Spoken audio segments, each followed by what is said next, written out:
Stand by release করি, release করার ক্ষেত্রে কিছু এলইডিতে দেখি যে সামান্য একটু লাইট জ্বলে নেমে গেল। ব্যাকলাইটটা প্রথমে স্ক্রিনটা আসে অথবা একটা লাইট এসে লাইট আনে, তারপরে এটা চালু হয়ে গেল। আবার কিছু ক্ষেত্রে দেখি স্ট্যান্ড বাই রিলিজ করছি, স্ক্রিনে কোনো ধরনের লাইট টাইট কিছু নাই, শুধু আমরা যদি ভালো করে লক্ষ্য করি তাহলে প্যানেলে ছবি দেখতে পাই, তাই না?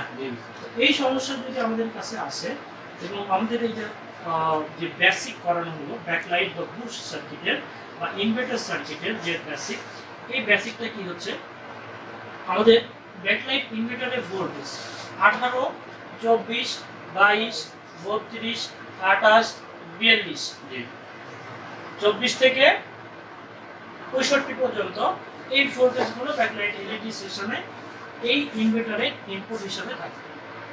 তো ধরি আমার এখানে কত আছে, 18 ভোল্ট আছে। তো 18 ভোল্ট থাকলে এখানে 3 ভোল্টের বাল্ব সাধারণত।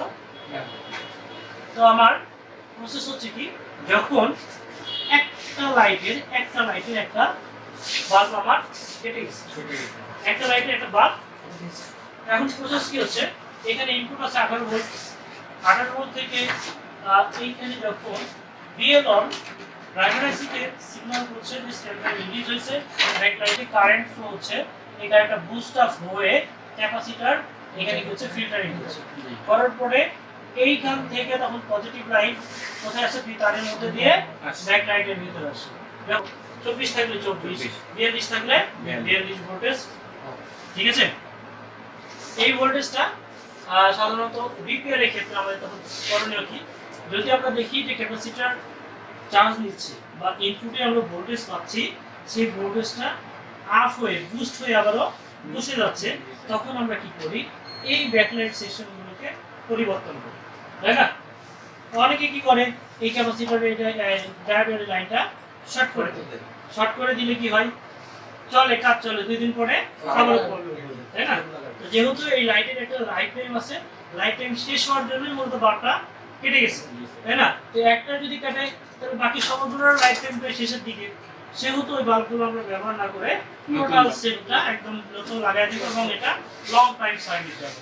এবং সেই ক্ষেত্রে এখানে বাল্ব কত থাকছে এই ক্যালকুলেশনের জন্য আমাদের এক্সট্রা কিছু করা লাগছে না। প্রশ্নটা ছিল যে আমরা একটা ব্যাকলাইট সেকশনে কিভাবে সমস্যার ইয়েগুলো বুঝবো, আশা করি ক্লিয়ার হয়েছে নাকি?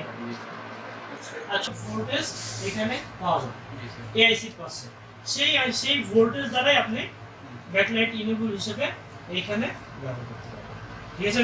স্যার এটা আমি 1.8 লাগাইলেও হবে, জ্বলবে? হ্যাঁ, 1.8 এও দিলে হবে। 1.8 একটু অসুবিধা হয়, সেটা হচ্ছে যখন আপনি পাওয়ার দিবেন সঙ্গে সঙ্গে 1.8 একটা কিছু সেকেন্ডের জন্য একটা ভোল্টেজ জেনারেট হয়, ওই জেনারেট হওয়ার কিন্তু ভোল্টেজে একটু আলো এসে চলে যায়, স্ক্রিনে কিছু আলো এসে চলে যায়, নিভে যায়, আবার স্ট্যান্ড বাই রিলিজ করলে আসে, এটা একটা অসুবিধা।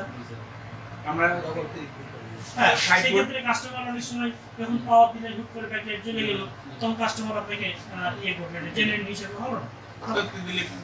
এইটা সবচেয়ে ভালো হয় 1 থেকে 5 ভোল্টেজের মধ্যে, 1 থেকে 5 ভোল্টেজের মধ্যে মূলত এই বিএল অন দ্বারা বা এই ইনেবল গুলো কাজ করে। 1 থেকে 5 ভোল্টেজ যে কোনো জায়গা সুইচিং ভোল্টেজ, মানে স্ট্যান্ড বাই রিলিজের পরে যে ভোল্টেজটা পাবেন সেখান থেকে দিতে পারেন। সবচেয়ে ভালো হয় এই ড্রাইভারের এইটা খুঁজে বের করে এটা ব্যবহার করে ইনেবল। আজকে ক্লাসটা কতটুকু কি জানতে পারলাম বলুন তো একটু? আলহামদুলিল্লাহ, আজকে sir backlight section, processor section সবগুলো আমাদেরকে শিখিয়েছে।